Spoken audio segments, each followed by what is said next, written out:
Retour de vacances, je suis allée en Suède. Qu'est-ce que j'ai tricoté? Qu'est-ce que j'ai acheté? On en parle tout de suite.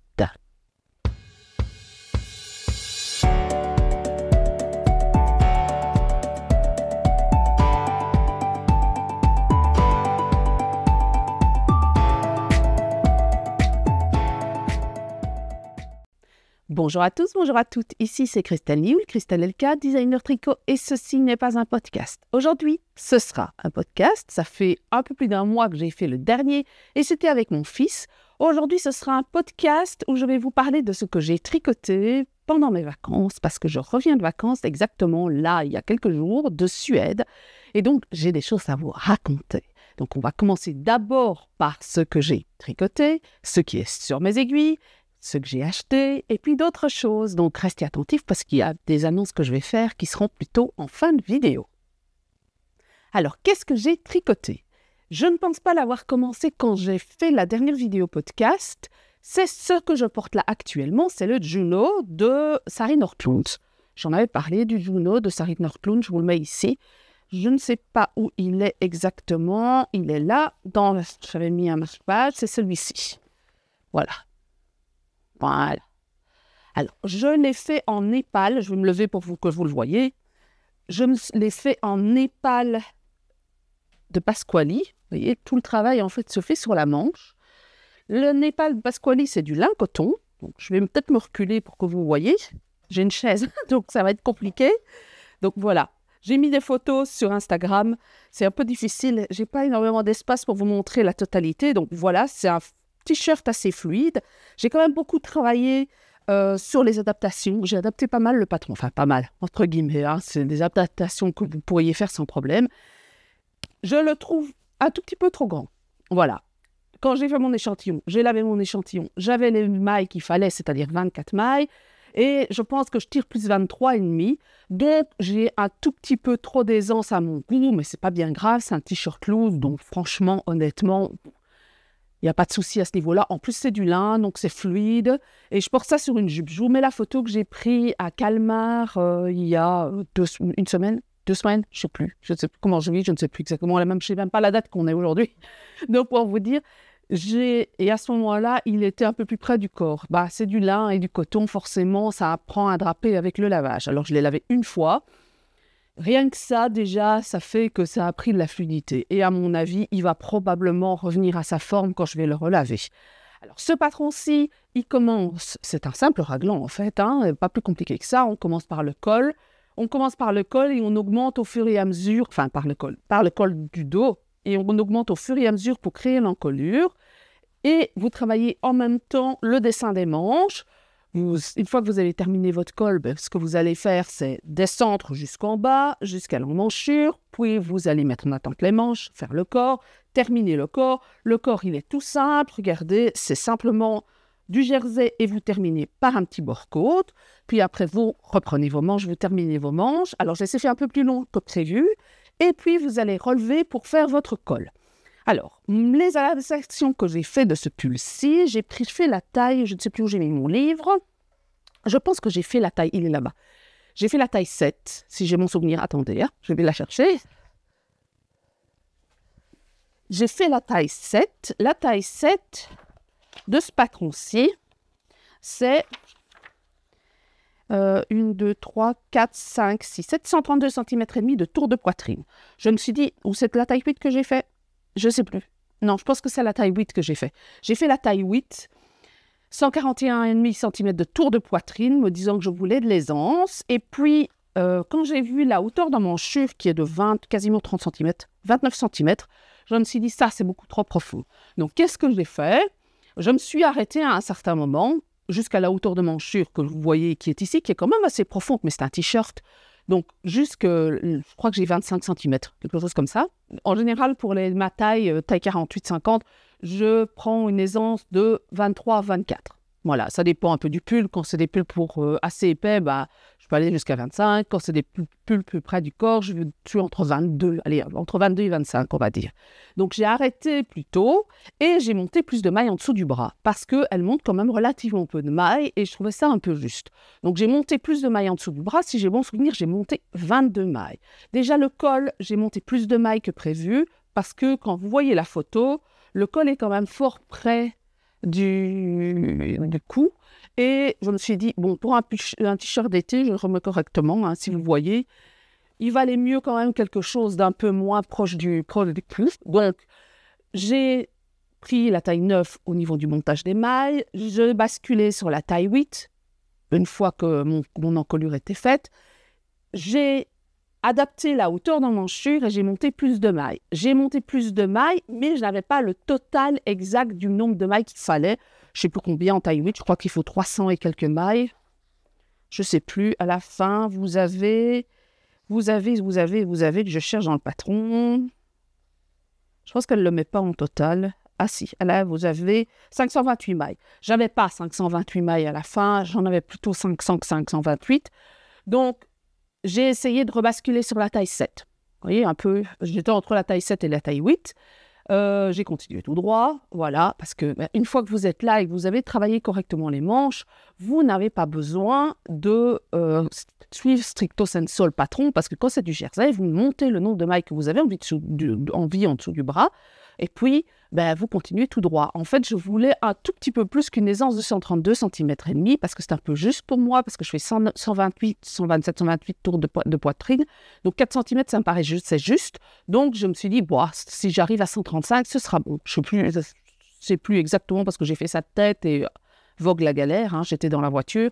Et puis, j'ai continué tout droit. Du moment que vous tombez juste et que vous avez un nombre pair de mailles pour terminer le bord-côte, qui est un bord-côte en 1, peu importe, hein, c'est du jersey. Les manches, j'ai eu un peu moins de manches, je pense, mais de toute façon, quand vous regardez le motif de manche, ici, vous vous rendez compte qu'en fait, il y a une grosse partie ici qui est en jersey.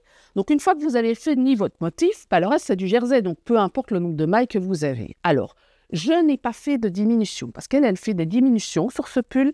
Je n'ai pas voulu faire de diminution sur les emmanchures, parce que de toute façon, comme il était assez loose, je ne voulais pas avoir des manches étriquées. Donc, en clair, les modifications que j'ai faites sur ce pull, c'est 1. Partir la taille 9 pour le col, basculer sur la taille 8 pour le haut du corps, faire moins de hauteur d'emmanchure. Je suis sur une hauteur d'emmanchure de la taille 5, je crois, chose comme ça. Attendez que je regarde. La hauteur d'emmanchure de la taille 5, c'est bien ça. La hauteur de l'emmanchure de la taille 5. J'ai ajouté plus de mailles. Je crois qu'elle dit qu'il faut en monter 6 et moi j'en ai monté 22. J'ai continué tout droit jusqu'à la longueur que je trouvais acceptable pour moi. Et puis j'ai repris les manches et je les ai allongées. Parce qu'en fait, j'ai fait un motif un peu plus long que prévu parce que normalement elles arrivent ici et moi je préférais que ça arrive là. Donc voilà pour ce patron. Et j'ai utilisé, si je ne me trompe pas, j'avais acheté 5 ou 7 écheveaux de Pasquali Népal. Dès que je retrouve sur ma page projet parce que je ne me souviens absolument plus. Il m'en reste 1,5 un peu moins d'un d'écheveaux de Pasquali. Attendez que je trouve ça. Allez, mon notebook sur Ravelry. Alors c'est on part dans tous les sens, hein. C'est un podcast, on est bien d'accord. J'ai utilisé j'avais 1260 mètres en stock. Et alors, je n'ai pas encore pesé parce que forcément, j'avais acheté 7 écheveaux.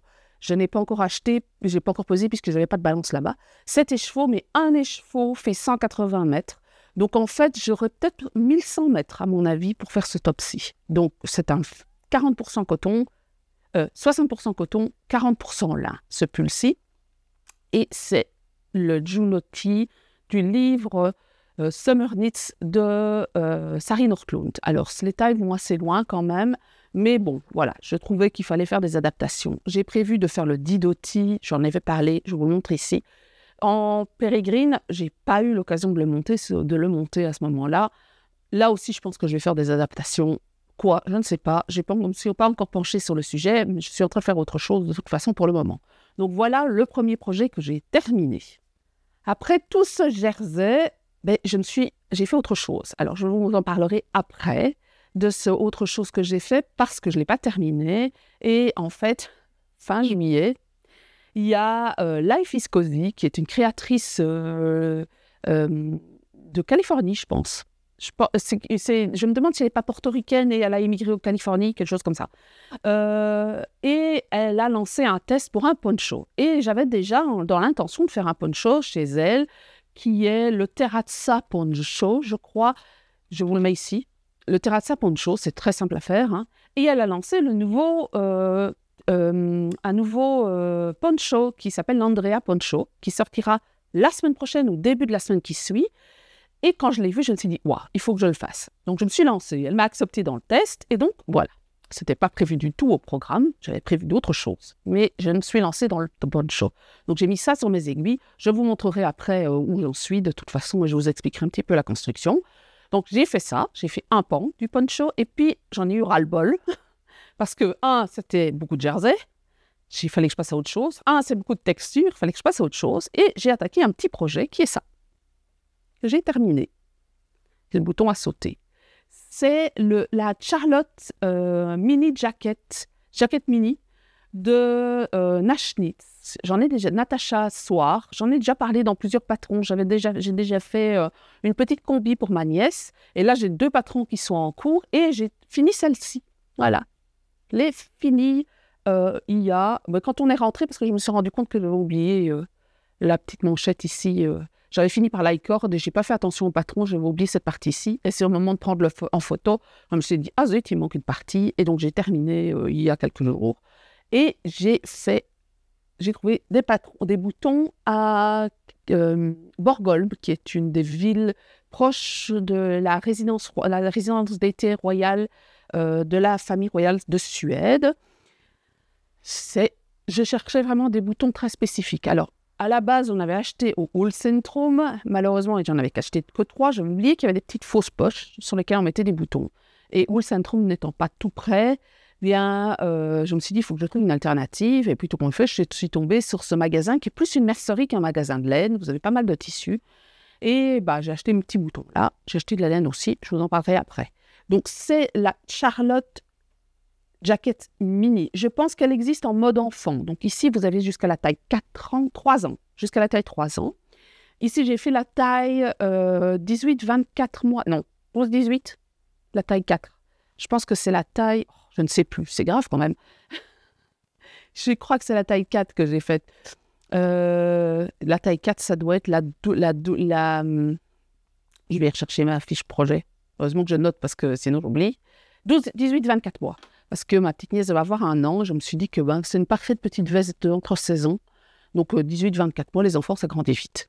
J'ai utilisé de la soft tweed de Drops en coloris marzipan et en coloris lime lemon pie. Donc, celui-ci va être discontinué. Celui-ci, on va l'arrêter. Donc, j'ai pu l'avoir, je pense, en promotion parce qu'il allait être arrêté. Et celui-ci, c'est un pull qui coûte vraiment pas grand-chose. Hein, parce que la soft tweed, je crois qu'elle est à 3 € et quelques. Je vais regarder, puisque pour une fois, j'ai du réseau dans notre chambre, là où se trouve mon studio. De Drops, elle est à... Je vais regarder chez Kalidou, parce que c'est là que je l'ai acheté. Même s'il y a un magasin en Belgique qui s'appelle Itsy Bitty. Oui, voilà. Itsy Bitty, je ne sais plus. Franchement, aujourd'hui, ça ne va pas. Qui vend qui vend aussi de la Drops. Mais chez Kalidou, il faut reconnaître quand même qu'ils ont vraiment toutes les qualités. L'expédition est très rapide.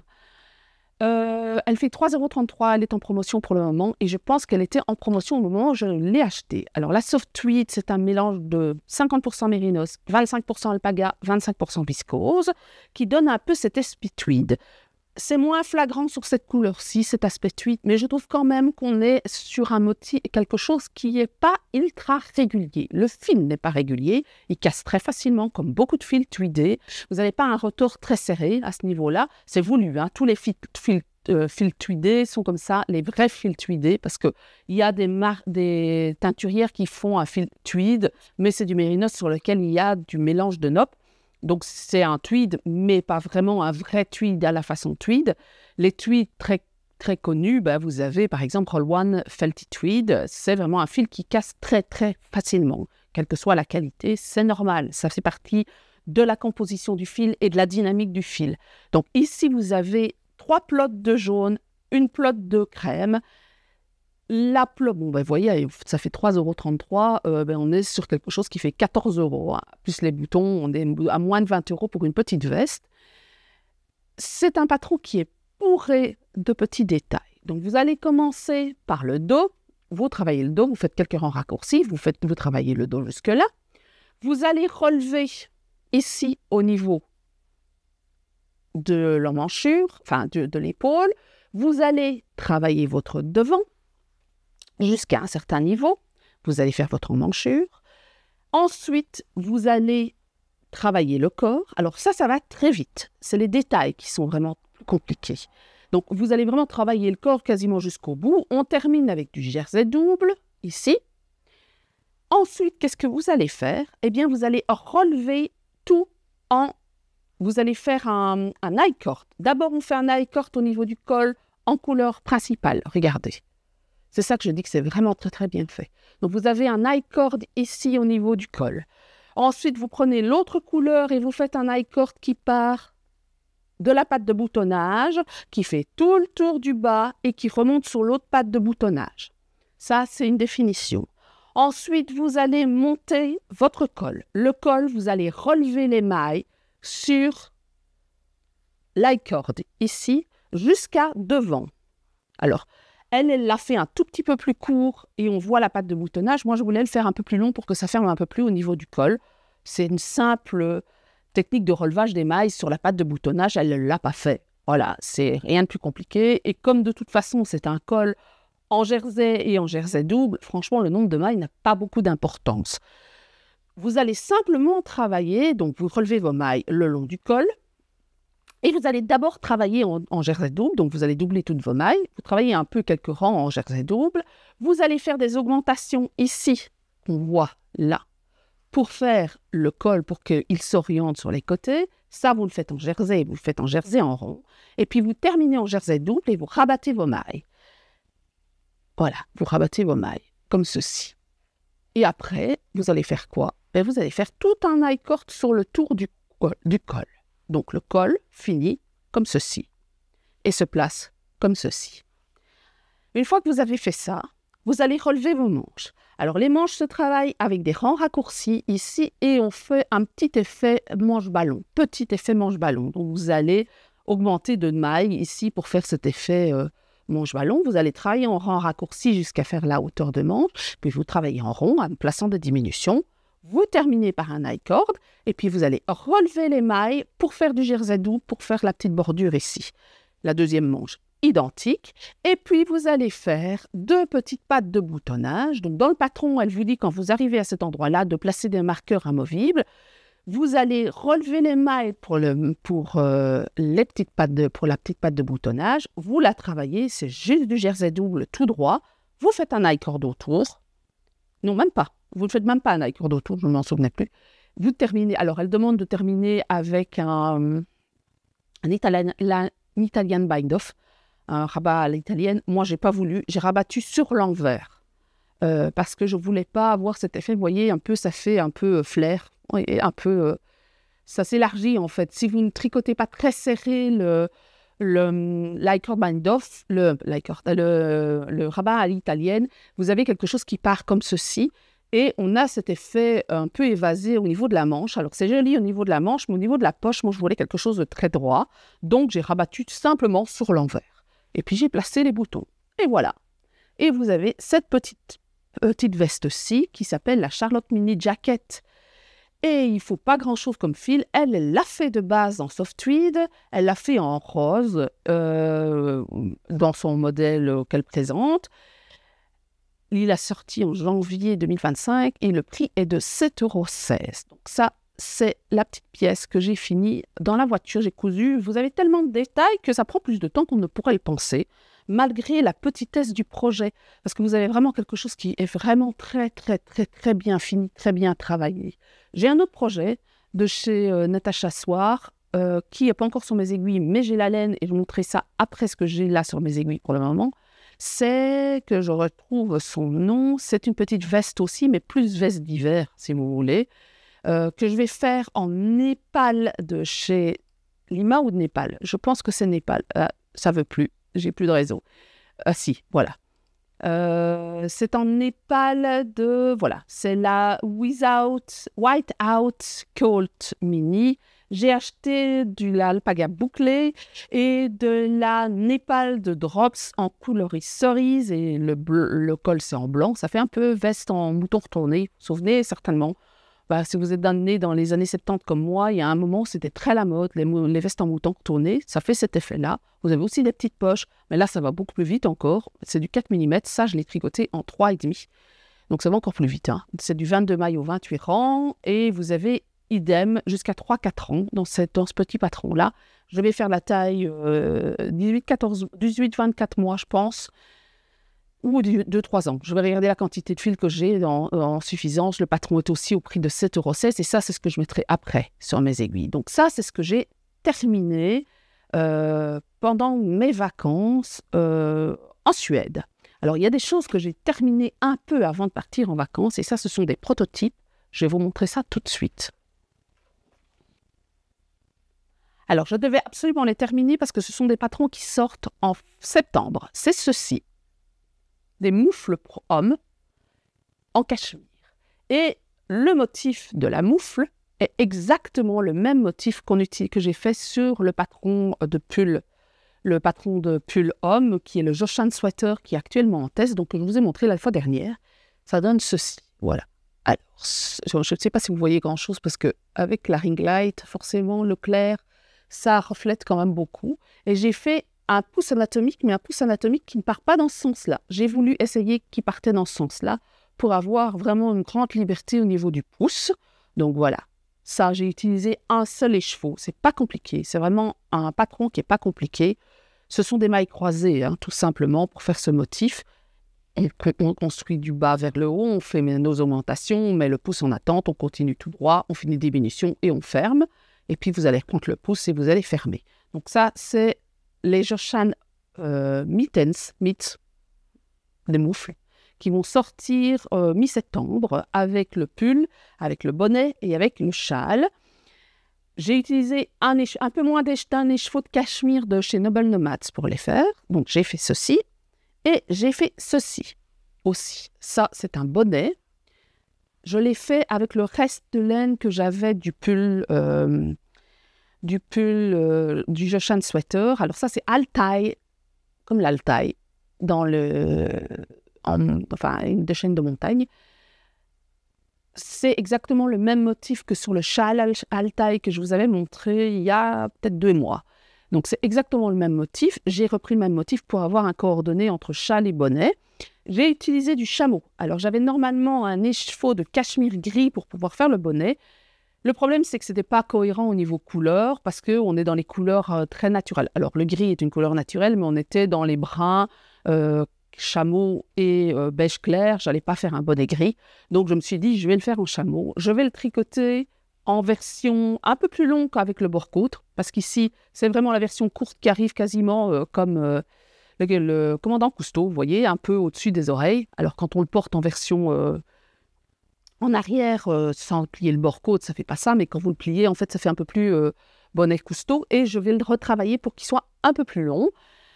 Donc, ce patron-ci, c'est le Altai Hat, qui nécessite un peu moins d'un écheveau de 220 mètres indiqué aussi, qui va aussi sortir mi-septembre avec toute la collection homme. Il n'est pas encore en test, il va partir en test d'ici peu, d'ici la semaine prochaine, parce que ça va vite un bonnet quand même. Voilà ce que j'ai tricoté juste avant de partir. Je n'ai pas eu le temps d'écrire les patrons, honnêtement. Je voulais absolument faire les prototypes parce que je voulais que le shooting se passe en Suède. Ça a été fait en Suède. Et donc, voilà ce que j'ai tricoté. Donc, ça, et le petit pull, la petite veste Charlotte Mini Jacket. Maintenant, on va passer sur ce qu'il y a sur mes aiguilles.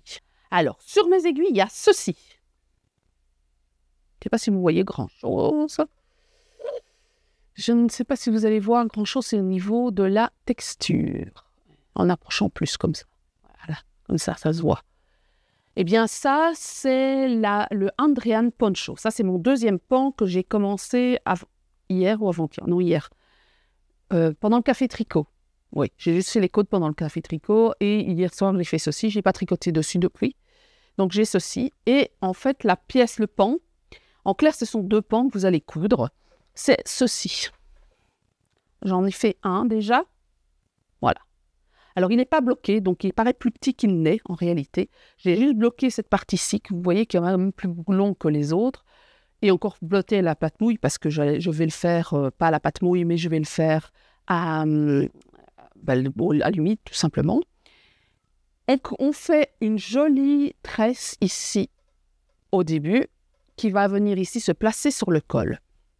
Alors, soit vous allez le porter en col en V, soit, ça dépend comment vous allez orienter votre poncho, soit vous le portez comme ceci. Alors ça, vous allez travailler tout en rayure jusqu'au bout. Donc, vous allez choisir la taille en fonction de votre tour de poitrine. Il y a 6 tailles, si j'ai bon souvenir, mais il n'y a aucun travail de mise en forme. Donc, c'est simplement un rectangle que vous allez tricoter et vous allez adapter le nombre de la hauteur qu'il vous faut pour couvrir suffisamment votre corps jusqu'au bras. Et elle vous propose aussi dans le patron la possibilité de l'allonger en hauteur. Donc, elle vous explique comment faire pour, si vous montez plus de mailles, 10 mailles ou 15 mailles en plus pour tomber juste avec les motifs, comment vous devez faire. Donc, ça, c'est le patron Andean Poncho de Life is Cozy qui sortira la semaine prochaine, je pense. Et donc, ça va faire ceci. Alors, attention, je vais mettre ça sur mon micro, donc je vais me taire. Ce que je n'ai pas fait sur ce pan-ci, que normalement vous devez faire dans la première étape, ce sont les côtes du bas. Parce qu'il y a un bord-côte qui va venir ici en bas, mais je n'ai pas fait parce que je suis un peu juste en laine. Donc je me suis dit qu'il valait quand même mieux que je finisse le pan que de me retrouver court en laine et trouver une autre solution si je n'ai pas assez de fil. Parce qu'en fait, j'ai pris une laine que j'avais depuis pas mal de temps dans mon stock, qui est de la vilaine, que je retrouve dans mon stock, de la vilaine délicate, si j'ai bon souvenir, qui est... Attendez, je trouve ma feuille projet. Je suis perdue. Aujourd'hui, ça ne va pas. Alors, notebook. J'ai tout inscrit parce que je me suis dit que j'allais perdre mes billes. Et comme quand je suis là en voiture, forcément, ce que je ne fais pas, c'est prendre des notes. Voilà, je tricote et basta. J'ai évidemment plus de réseau, donc c'est celle-ci. C'est Lire sous les lilas. Et si j'ai bon souvenir, c'est de la délicate. Attendez, je vais chercher mon téléphone parce que mon téléphone est moins capricieux que mon PC pour le réseau. Donc, je suis allée voir sur mon téléphone. Donc, c'est bien de la délicate de vilaine. 80% alpaga, 20% soie. Et c'est en Lire sous les lilas. Donc, c'est du lilas. Voilà, tu ne peux pas dire mieux. On croirait presque la même couleur que ce que je porte déjà. C'est une couleur que j'aime beaucoup. Moi, c'est ma couleur favorite. Et donc ça, c'était un cadeau de mon mari il y a pas mal de temps. Je pense que c'était à Lyon ou avant Lyon.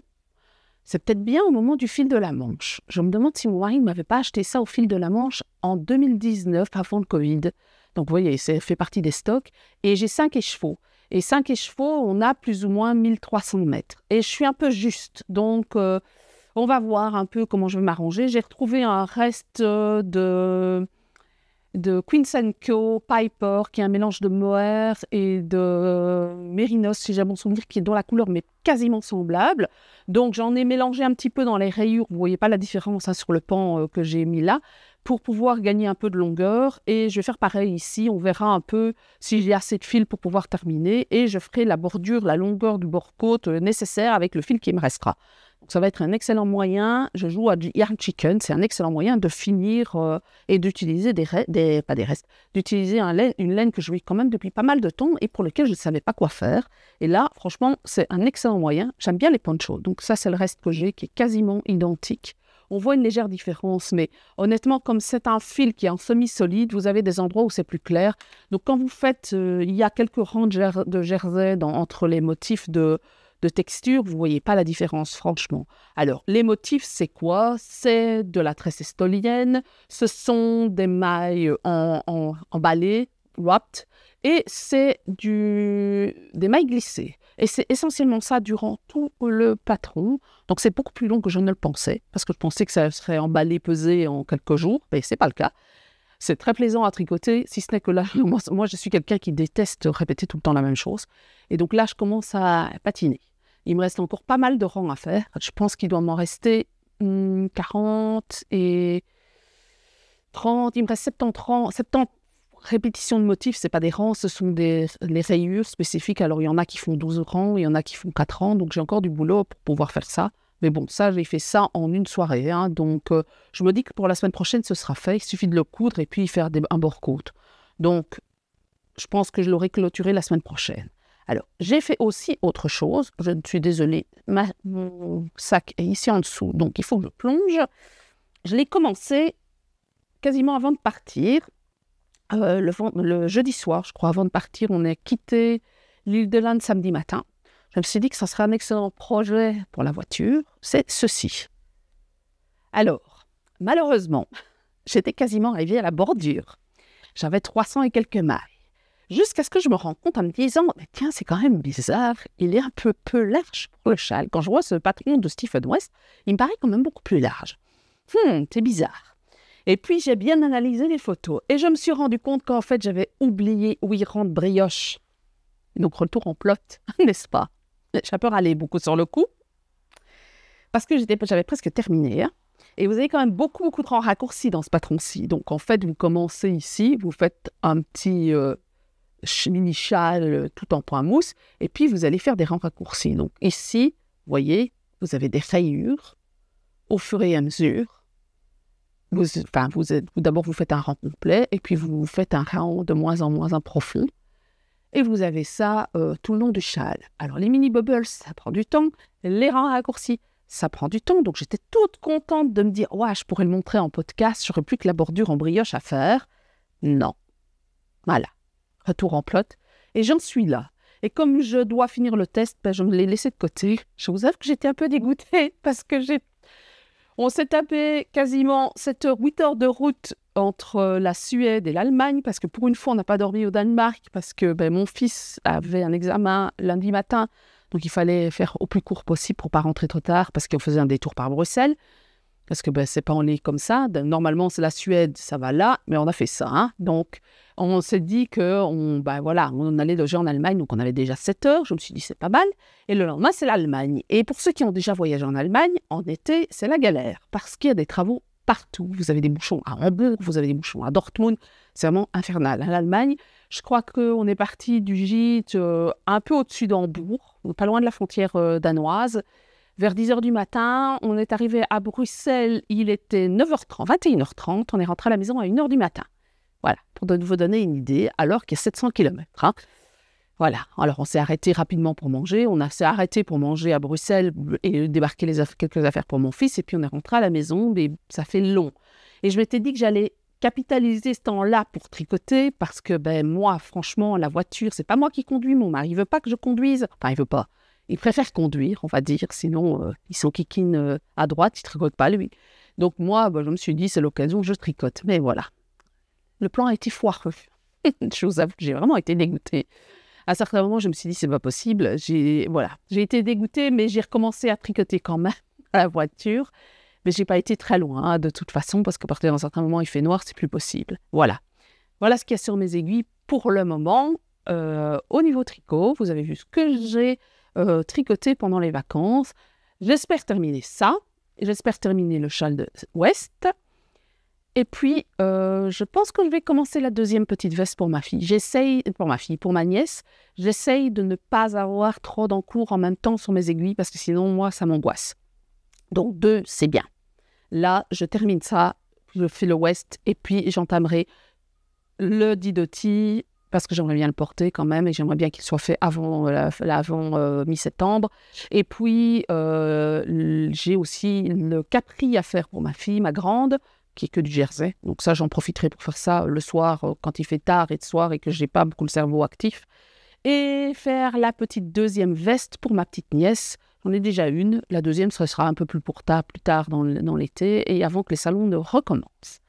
Alors maintenant, on va parler d'autres choses. Je vais vous parler aussi des choses que j'ai achetées en Suède. Mais avant de ça, je vais vous parler d'autres choses. Je sais que certaines se disent certainement que je dois parler de quelque chose parce que j'ai évoqué le sujet dans 2 podcasts. Je vais faire un je vais faire un Mysterical box de Noël. Allons-y pour le Mysterical box de Noël. Où est Malène? J'ai décidé de faire une box de Noël à rien que Christelle et le cas. Donc, il n'y a pas de collaboration. C'est du moi, tout moi, donc de la Pérégrine, pas que, et un de mes patrons en Mysterical, un peu dans le même style que le jardin d'hiver que j'ai fait il y a 2 ans. Alors, ce ne sera pas la même dynamique, ce ne sera pas le même thème, mais c'est un peu la même atmosphère, on va dire. Enfin, non, pas la même atmosphère, mais la même dynamique, la même façon de gérer. Vous aurez un indice par semaine. Pour terminer pour Noël, vous recevrez votre box début décembre, fin novembre, on va dire, dans ces eaux-là. Je vais essayer de les envoyer toutes pour le 15 novembre. Pour celles qui commandent du Canada, ce sera plutôt envoyé début novembre. Alors, j'ai 5 propositions de couleurs à vous faire. Je vais les chercher. Il y aura une vidéo clairement qui expliquera la box de Noël tout en détail. Voilà les coloris que je vous propose. Voilà. Alors, c'est Wintergrün. Wintergrün, c'est quoi? C'est un livre qui a été écrit fin du 19e siècle par un auteur luxembourgeois, je pense, luxembourgeois arlonnais, qui parlait luxembourgeois, sur la région. Alors, le thème, Wintergrün, si vous cherchez, vous trouverez très vite ce que c'est. Ça parle de ma région et c'est pour ça que j'ai choisi ces couleurs-ci. Alors, il y aura 4 écheveaux dans la boîte. Il y aura des goodies que je vais essayer de faire de manière à ce que vous ayez le plus de plaisir possible. Ce ne seront pas des bricoles. Très honnêtement, ce ne seront pas des bricoles. Il y aura donc 4 goodies parce que ce ne sera pas un calendrier de l'Avent. Vous aurez à ouvrir une fois par semaine avec quelque chose, je vous dis, exactement dans le même style que la box Jardin d'hiver. Que dire de plus? Sans trop éventer, parce que j'ai envie de faire une vidéo où je parle que de ça. Là, ici, je vous annonce que les préventes sont ouvertes. Wintergrün, il y a cette couleur-ci, c'est la couleur principale. Je vous montre vraiment que les choix de couleur principale parce que le thème dépendra de la couleur principale. Alors, celle-là, c'est la terrestre. Si je m'en souviens, je l'ai appelée la terrestre. Celle-ci, c'est l'espiègle. Celle-ci, c'est l'animal. Celle-ci, c'est l'impériale ou la royale. Voilà, vous verrez bien. Je pense plutôt la royale parce qu'on a un roi en Belgique et pas un empereur. Et celle-ci, c'est la pure. Voilà. Alors, si vous n'avez pas envie de ces couleurs-ci, vous pourrez choisir, parce que je ferai une 6e option qui sera une option, le choix de couleurs que vous avez envie. Vous avez la palette de Pérégrine qui est là. Il y a les couleurs que je n'ai pas mises, c'est le lichen, le perle, le diva, le mousse, l'ivoire, pas l'ivoire, l'abysse et le smoky. Si vous avez envie de changer, vous pourrez, ce sera faisable. Mais ici, je me suis limitée pour ne pas vous proposer 15 choix différents. Donc, enfin 11 parce qu'il y a 11 couleurs. Vous êtes sur 6 couleurs, 5 couleurs et une 6e au choix. Cette box, elle va être mise en vente. Elle est mise en vente à partir de maintenant. Elle est au prix de 95 €. 95 € plus ou moins parce que, évidemment, comme il y a une histoire de TVA, comme je dois calculer en fonction du pays de l'acheteur, forcément, ça va peut-être être 95,50 pour la Belgique, 93 quelque chose pour le Luxembourg ou que sais-je. La France, ce sera 95 €. Je vais vous envoyer ça, je vous ai dit, en novembre. Les options d'envoi, c'est toujours la même chose, hein, c'est Mondial Relais ou alors la Poste. Attention, pour les Canadiens, ce sera Happy Post et donc j'essayerai vraiment d'envoyer ça début novembre. Happy Post, c'est vraiment une entreprise qui travaille comme Mondial Relais et vous allez recevoir ça à domicile et les frais de port sont de plus ou moins 20 €. Si on est en dessous d'1 kilo, on est sur 20 € de frais de port. C'est quand même beaucoup moins cher que ce qu'on trouve à la Poste belge, parce que la Poste belge, pour envoyer au Canada, c'est 65 € pour les colis. Donc, j'ai essayé de trouver l'alternative la moins chère possible, c'est Happy Post, mais ça prend un tout petit peu plus de temps. Je pense qu'il faut maximum 3 semaines. C'est ça que je veux absolument les envoyer début novembre pour les Canadiens. Donc, les Canadiens auront ça avant tout le monde. Ensuite, que dire de plus? Je pense que c'est tout. Wintergrün, oui. Pour les Américains qui m'écouteraient et qui seraient... je vais devoir couper parce que je n'ai plus de place sur ma carte. Je reviens. Donc, j'en étais à vous dire qu'est-ce qui se passe. Oui, je voulais vous raconter avant que je me rende compte que j'avais plus de place sur ma carte parce que j'ai filmé pas mal au Suède et j'ai oublié d'enlever ça sur mon appareil photo.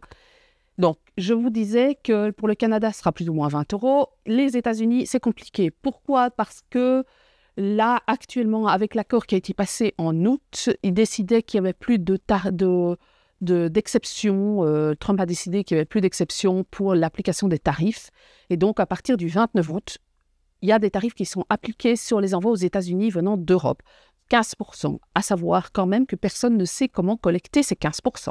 Et comme ce n'est pas clair, la poste danoise, par exemple, la poste belge ont décidé de ne plus envoyer aux États-Unis tant que les Américains n'ont pas clarifié les choses. Donc en clair, pour le moment, je ne peux pas envoyer aux États-Unis. J'ai des envois réguliers aux États-Unis. Là, je ne peux pas.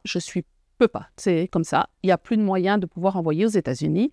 Les transporteurs ont aussi décidé ça. Je sais que les Anglais, c'est un peu compliqué aussi. Donc, vous pouvez acheter la box, je l'enverrai et je pense que la situation sera clarifiée, mais il y a des risques de retard. Et puis, il faut savoir aussi que vous aurez 15% de tarifs sur le sujet. Comme les Français qui ont 95 €, s'il y a la TVA dedans et il y a 20%, là, vous aurez le prix brut plus 15% de tarifs qui iront à la douane américaine pour l'État américain. Parce que les tarifs, c'est pas l'Europe qui les collecte, c'est les États-Unis qui collectent ça, et c'est le même principe que les frais de douane en Belgique et en France. Et quand vous faites venir des États-Unis, vous avez des frais de douane qui sont très minimes quand même. Il faut reconnaître, c'est que vous payez à l'entrée de l'Europe, c'est la TVA. Voilà, parce que partout dans le monde, partout, pour les produits européens comme pour les produits qui sont importés en Europe, vous avez de la TVA. C'est ça que vous allez payer quand vous faites venir du produit des États-Unis, que vous vous retrouvez qu'on vous réclame 20-25 € sur quelque chose. Il y a les frais administratifs, il y a les frais de douane et il y a les frais de TVA. Souvent, les frais de douane n'existent pas pour la laine. Vous n'avez pas de frais de douane. Vous avez des frais administratifs qui sont très variables, que vous passiez de chez FedEx ou La Poste. Ça peut aller de 3 € à 25 €. Et là, c'est très dépendant d'un transporteur à l'autre. Et puis, vous avez la TVA, 20% sur le produit, ou 21, ou 18, ou 17, ou etc. Ça dépend du pays. Donc, le produit que vous obtenez en France, qui vient des États-Unis, c'est de la TVA. Et la TVA, elle est appliquée partout en Europe et elle est appliquée sur tous les produits, que ce soit importés ou pas importés, que ce soit des produits en Europe ou que ce soit des produits américains. Donc ça, c'est une TVA qui est appliquée pour tout. Et là, par contre, les frais de douane, c'est différent. Et souvent, les frais de douane américains, des produits venant des États-Unis, sont quasiment inexistants. Voilà. L'Europe a décidé que si on importait des États-Unis, on avait peu de frais de douane, voire pas du tout, ça dépend des produits. Mais par contre, l'inverse ne sera plus vrai, puisque les Américains ont décidé de mettre des frais de douane sur les produits venant d'Europe, qui seront à charge du consommateur et non pas du vendeur. Donc, voilà, je voulais juste clarifier les choses, parce qu'apparemment, c'est très peu clair pour beaucoup de personnes. C'est que les frais de douane, c'est pas l'Europe, c'est les Américains qui ont décidé de taxer un produit venant d'Europe, et que ce soit les gens qui achètent les Américains qui achètent européens, payent. Voilà, pour favoriser le commerce. J'en dirai pas plus. Donc voilà pour la box qui s'appelle Wintergrund. Ce sera un historical, ce sera un châle. Je ne vais pas vous cacher, c'est un châle. Je ne vous dirai pas plus. Je rappelle 4 écheveaux. Les couleurs que je vous ai proposées, il y a celle-ci, il y a celle-ci, il y a celle-ci, il y a celle-ci, et il y a celle-ci.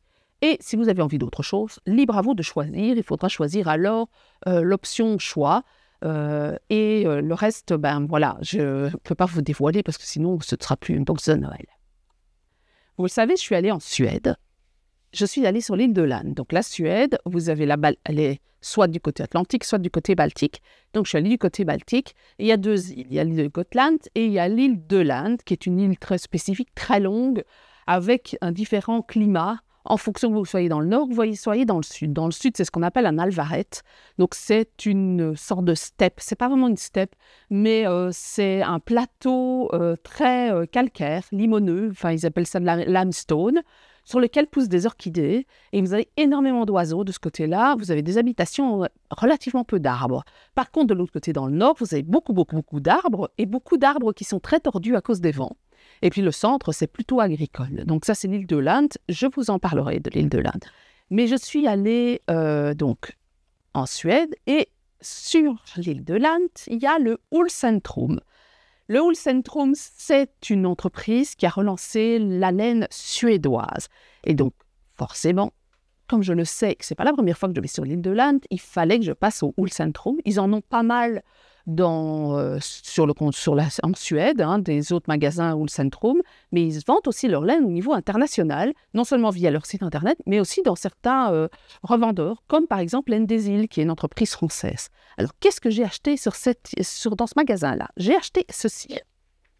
Alors, ceci, c'est un livre. Quand j'ai vu la pièce, qui est celle-ci, quand j'ai vu la pièce, je me suis dit, waouh, j'ai envie de le faire. Et donc, je me suis dit, elle m'a montré, la dame, le kit. Et je me suis dit, bon, j'ai envie d'en faire un. Mais donc, j'ai feuilleté un peu ce livre-ci, qui est en allemand, parce qu'il n'a pas été traduit en anglais. Il est en suédois, en allemand. Et il y en a un deuxième qui est, lui, en néerlandais, parce que la créatrice, qui est Maria de Haan, est néerlandaise. Et donc, celui-ci, il a été écrit en allemand. J'ai vu celui-ci, que je vous montre, celui-ci, que j'ai trouvé magnifique et que j'ai très envie de faire. Alors, comme je me suis dit, je vais partir sur celui-ci, eh bien, j'ai choisi ces couleurs-ci. Donc, ceci, voilà. Ces deux couleurs-ci pour faire, parce que ce sont exactement les couleurs du châle. Ça, c'est de la laine suédoise, pure suédoise. Alors, il y a pas mal de races, enfin, pas mal. Il y a des races différentes sur l'île de Land, mais surtout du Gotland. Et ça, c'est un mélange de Gotland et de je ne sais plus quelle race. C'est en tout cas de la laine suédoise, ils n'identifient pas réellement. Alors, c'est un fil qui est sec, très sec, la laine suédoise, mais on m'a conseillé de fouler le châle. Donc, en fait, vous allez le tricoter, vous n'allez pas le laisser tel quel, vous allez le fouler. Fouler, c'est pas feutrer et c'est pas bloquer. C'est entre les deux. Quand on fait du tweed ou qu'on fait des pièces tissées, on les foule dans une eau un peu chaude et donc ça ne feutre pas tout à fait, mais presque, si vous voulez. Donc, en fait, ce châle, qui va être très, très grand, parce que je l'ai vu, il est très, très grand, et pour le faire réduire un petit peu en taille, je vais le fouler. Donc, j'ai 7 écheveaux comme ça, et 5 comme ça. Ceci, c'est de la couleur naturelle, c'est du 300 mètres au 100 grammes, c'est de la sport. Et ça aussi, c'est de la 300 mètres au 100 grammes, et c'est la couleur Eust. Celle-ci, et ça, c'est la couleur Naturvit.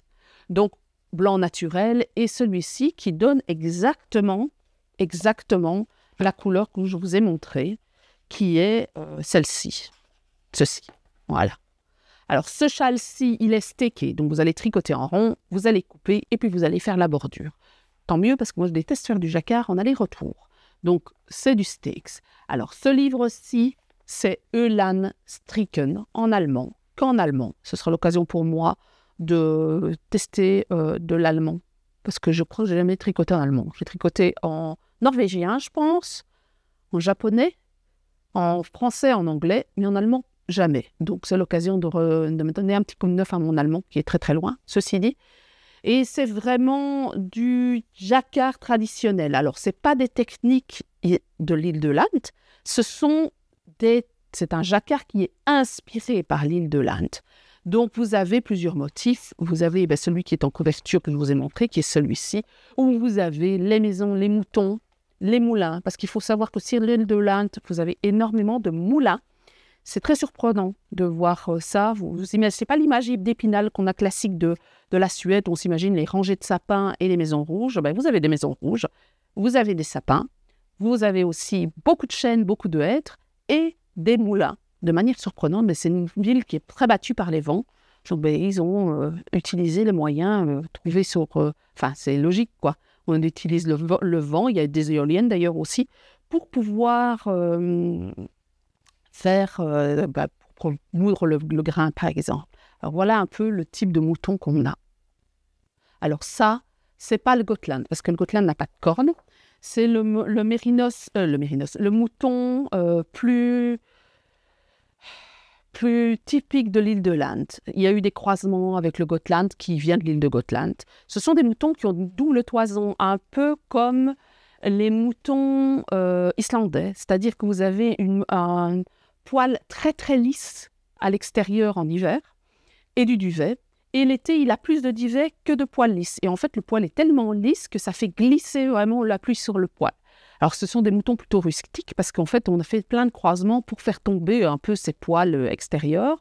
Mais il faut savoir que dans le cas où on est dans un pays où il pleut pas mal, mais c'est imperméable. En fait, c'est comme s'ils avaient une veste imperméable. Donc, quand vous voyez les toisons de moutons, vous voyez qu'il y a cette double couche. Donc, elles utilisent aussi bien le fil extérieur que le poil extérieur que le poil intérieur, le duvet, pour faire leur fil. Et les moutons sont tondus 2 fois.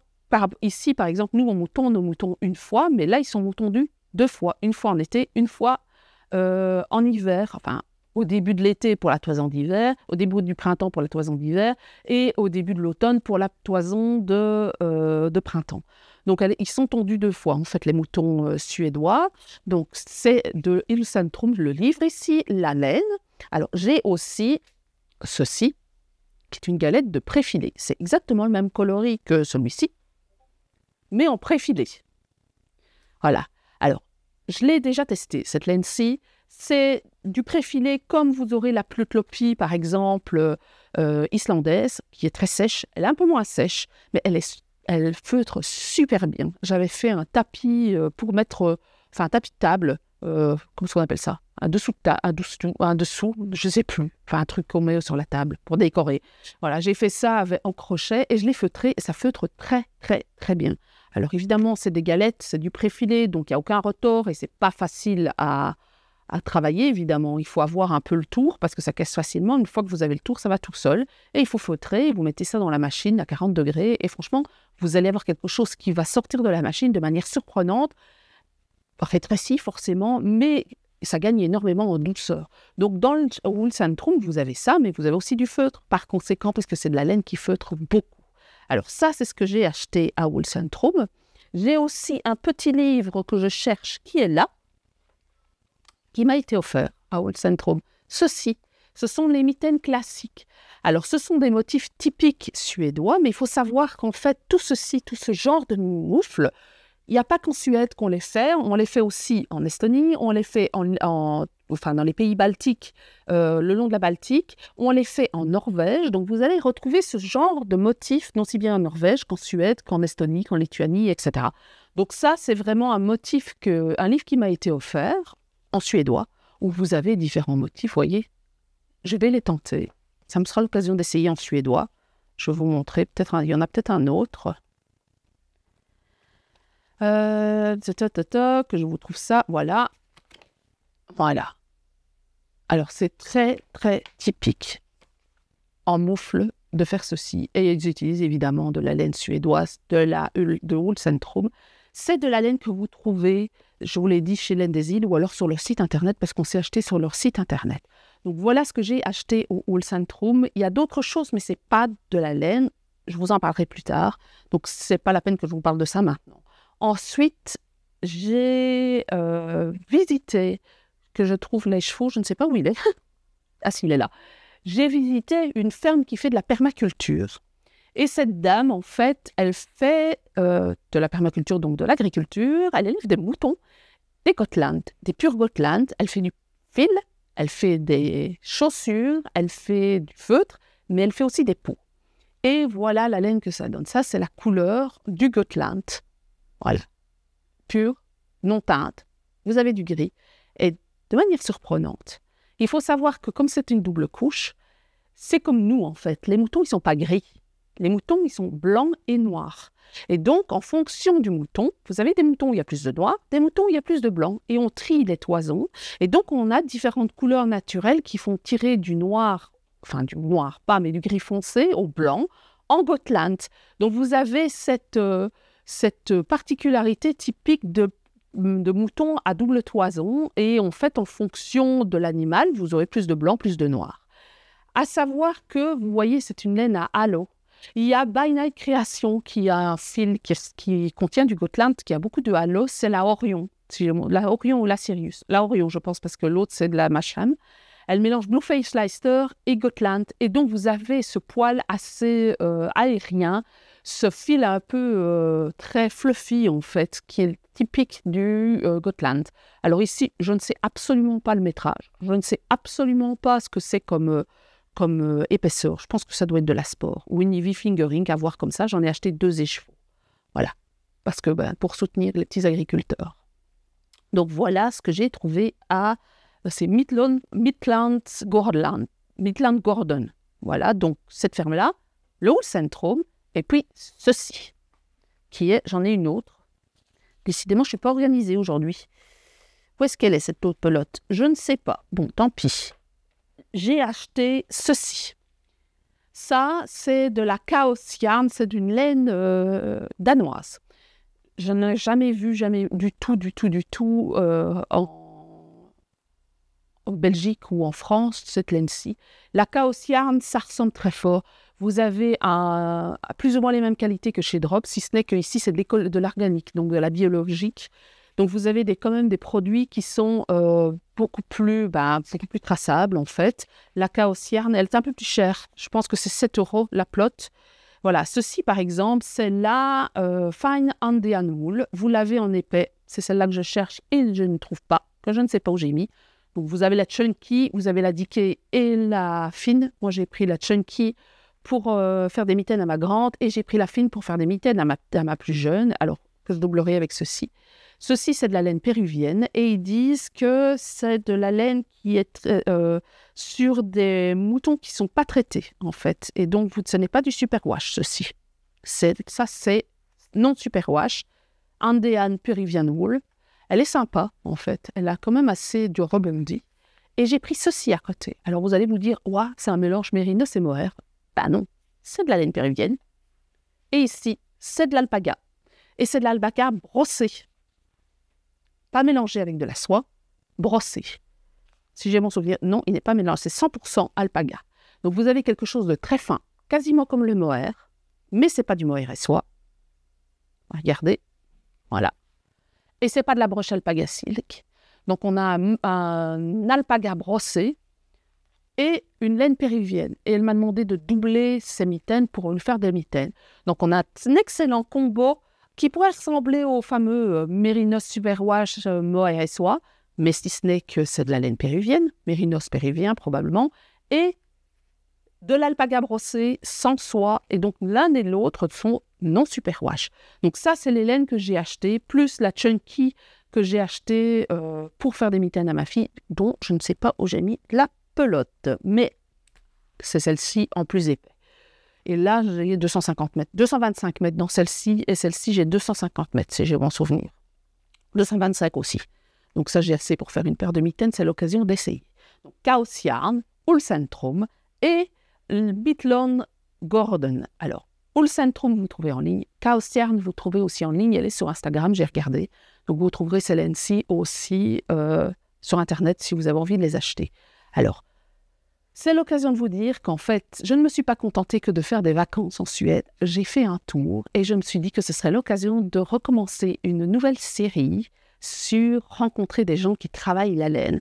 Et donc, la semaine prochaine, ce sera une vidéo sur ces personnes qui travaillent la laine en Suède. Donc, je vous ai préparé un épisode spécifique en allant carrément sur le terrain pour interroger les personnes qui travaillent la laine, donc au Wool Centrum et à Midlands Garden. Alors, il y en a... Bon, désolé pour la coupure, je disais, il y aura une vidéo pour la Suède. Décidément, c'est très chaotique aujourd'hui. Il y aura une vidéo sur ce que j'ai fait en Suède, c'est-à-dire aussi bien Midlands Garden et la Wool Centrum. Alors, j'avais 2 semaines de vacances, c'était pas possible de pouvoir faire plein d'autres, pas créateurs, mais d'autres personnes qui travaillent la laine. Il y en a d'autres, hein, forcément, il y en a aussi en Suède, mais bon, voilà, j'ai fait 2, c'était déjà pas mal, mais c'était intéressant. Donc, je suis allée pour créer une nouvelle série vidéo. J'espère qu'elle vous plaira. J'espère qu'on pourra fonctionner et en faire plusieurs, à voir. S'il y a des personnes qui me regardent et qui sont des producteurs, qui ne sont pas trop loin de la maison, parce que là, je ne suis pas en vacances, et qui auraient envie que je vienne parler de leur exploitation, de la façon dont ils travaillent la laine, etc., n'hésitez pas à me contacter, c'est l'occasion.